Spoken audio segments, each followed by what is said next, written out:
Russians are already coming up with ways to avoid a meeting between Putin and Zelensky. Russian Foreign Minister Sergei Lavrov stated today that they are ready for any format.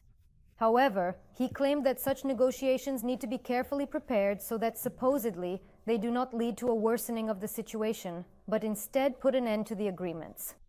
The diplomat from the aggressor country recalled that during his last phone conversation with Trump, Putin, instead of a personal meeting, suggested raising the level of the heads of the Ukrainian and Russian delegations.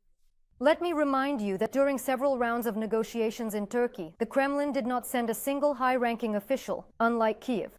These statements provide grounds to believe that in the near future, Putin is not interested in meeting with Zelensky. Lavrov also commented on security guarantees for Ukraine. The Russian minister believes that such discussions are meaningless without them, and he cynically added that they would support providing security guarantees to Kiev.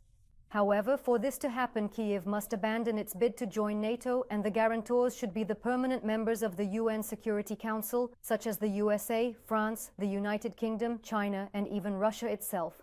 Notably, all of these countries possess nuclear weapons.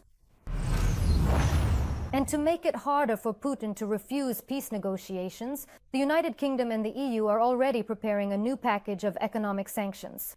According to The Telegraph, citing sources in the British government, restrictions may be imposed if the Kremlin leader refuses to take part in negotiations with Zelensky and Trump, or if he delays or evades them. According to the publication's sources, it was precisely the threat of sanctions that forced Putin to agree to a meeting with Trump in Alaska. It is expected that the 19th package of restrictions against Moscow will begin to be discussed as early as August 29th or 30. It could be adopted as soon as September.